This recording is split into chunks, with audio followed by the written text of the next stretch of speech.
Hello everyone, welcome to Salon TV. Yes. I'm Fonnie, owner here at Salon. And I am Nicole J, manager here at Salon. We have a new topic today. Yeah, this is a good topic. I like this. This probably might be my favorite. Yeah, definitely. Today we're going to talk about natural hair and self-esteem. Yeah, natural hair and self-esteem. It's a big deal. It's a big deal. It is. This is going into the psychology of yourself and your hair and what you're experiencing and how you feel and things of that nature. So that's why we love that. That's your part. I'm a psych major. Some of you may not know that, but all of these things that involve the study of people, the study of the mind, and you know how you feel and how your clients feel and things of that nature is definitely one of my favorites. Definitely, I will say my favorite. Period. So we're talking about natural hair. We're talking about self-esteem. Through each stage of your natural hair journey, you're going to feel differently. Yes, you're going to feel differently. And I personally feel like, granted, we don't want to think of it this way as far as, you know, being concerned about what other people think, but we are concerned about what other people think. And so I personally feel like as long as you have a strong mental foundation of what your goal is and what it's going to take to get there, everyone else's opinions and things like that won't harm you as much. I won't say that it won't matter at all, because then we'd be like perfect human beings. We're not perfect. We're all human. I will say that it won't harm you as much. And I say that because once you get your mind fixed on something and you understand what it is that you're going to have to do or what you're going to probably experience, so on and so forth, it gives you more of like a coat of armor. Yeah, that's true. But when you do it, and that experience is not exactly what you imagined it would be, it alters things. And so when people close to you, your friends, your family, your husband, your boyfriend, you know, your best friend, have negative things to say, it alters your judgment about yourself. I agree. Let's talk about the first part, the big chop. I've done big chops. I've done many, and sometimes I cut people's hair off, and they say I'm ugly. That's a big one. You're ugly. That's a big one. I was like, wow, this is you. It is. All the hair is gone away. When you're doing the big chop, you don't have on earrings. You know, a lot of people don't come in with the makeup. It's just your hair. It is no product in it, and then they seem to think that they're ugly. And it's shocking. It's shocking for me to hear that. It's shocking for anyone to hear that, especially if you think otherwise. You know, I feel like during that time frame, that is the perfect time for you to find your flaws that you feel like you have and embrace them. Yes. Figure out what it is you love the most, and figure out what you may not have realized that you had high cheekbones. You may not have realized that you have almond-shaped eyes. You may not have realized that your skin is way more balanced without the different colors and different matrices of your hair, being so big. You embrace exactly what you have. You figure out what type of shape face you have and things of that nature. You figure those things out and you grow to love them because it's what you have. It's what you were born with. No, I agree. And sometimes I'm like, hey, look at yourself. I think you're beautiful. And sometimes I think it has to soak in. Right, definitely. Like it's almost a freeing moment. I've had people that say, I feel so free. Right. I definitely felt that way. I didn't originally big chop. Okay.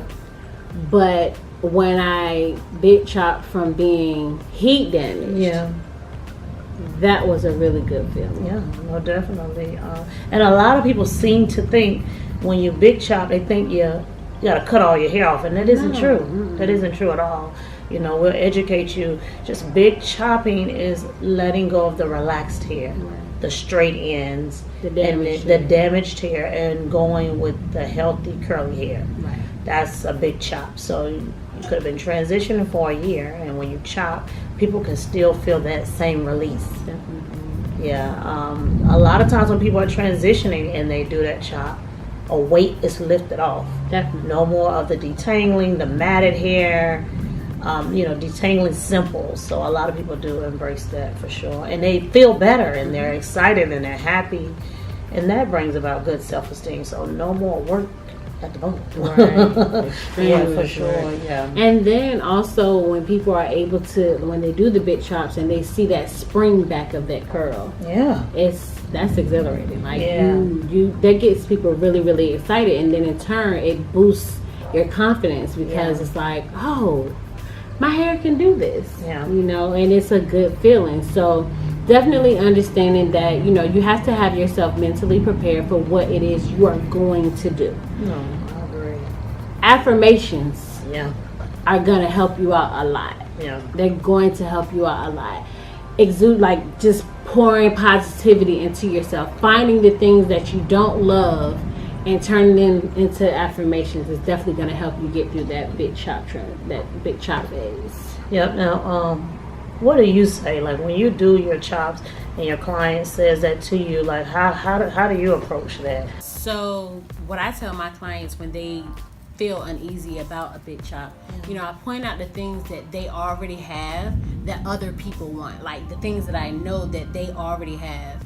And for instance, whether it's a curl pattern, whether it's density, whether it's moisture, whatever it is, I point it out to them and I show them, look, this is what your hair does. These are the things that people are wanting to have. I'll even go as far as going to a hashtag on Instagram and saying, natural hair problems, natural hair struggles, and showing them these are the things that people are wanting. These are the things that you already have. That's definitely a good way to put perspective and help them embrace the journey for sure. Definitely. What is one of the things that you do? I usually just try to talk to them about ways to enhance the actual cut.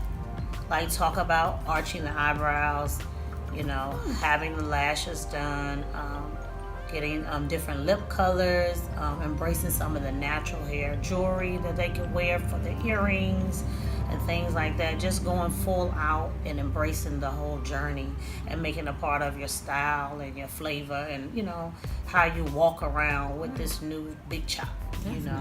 So that's how I usually work, get it going with the clients for sure. Definitely. And then as far as like the transition in natural, a lot of times I'll have people come in and say, well, my family and friends don't think I should do it. My boyfriend doesn't think I should do it. My this doesn't think I should do it. And I say, get rid of them. Seriously. You don't need anyone pouring that negativity into you. That's true. Of course it matters what they say in a sense, but when it comes to things like that, it definitely should not alter the way you feel about what you strongly want to do, about your hair journey. Like don't allow them to pour that into you, because then in a sense you turn into that negativity, and we have enough negativity in this world. We don't need anything extra. So definitely make sure you get rid of them. I agree. And then not embrace them, but encourage them to try different things. Different things other than just resulting to braids, just resulting to curls. If they're already wearing braids, encourage them to wear their own hair. If they're not into braids, encourage them to get braids. Just try to get them to try different things to be able to see it and keep their hands out of it. Yeah, definitely. What about some people, like they're, doing the journey, they're kind of in between. They don't know if they should go back to the relaxer or they shouldn't, and then they start feeling low. So I think the different style options can boost that. Definitely. Yeah. If it's something like, oh, I want to wear my hair short, go get a wig, or something where you're gonna be able to see what this looks like on you prior to you doing it. No, I agree, and I recommend sometimes with some people, let's pick a big chop date. Right. Just go ahead, make and it a big deal. Commit, make a big deal about it. Definitely. Bring your mom in, bring your family in. Let them take pictures of you, and record your journey. Yes. So you can see your progress and see where your hair is, because that's important too, and that helps with your self-esteem because you're seeing the results. And they're seeing how happy you are, And how passionate you are definitely. about it, yeah. And that will let them know that you don't need the negativity. Yeah. Definitely. So that is gonna wrap this episode up. Yes. Thank you guys so much for tuning in here today at Salon Noah TV. Yes. Make sure that you hit the subscribe button. Make sure that you hit the bell so that you know when the next episode will air. And we will see you guys next time. Thank you. Bye.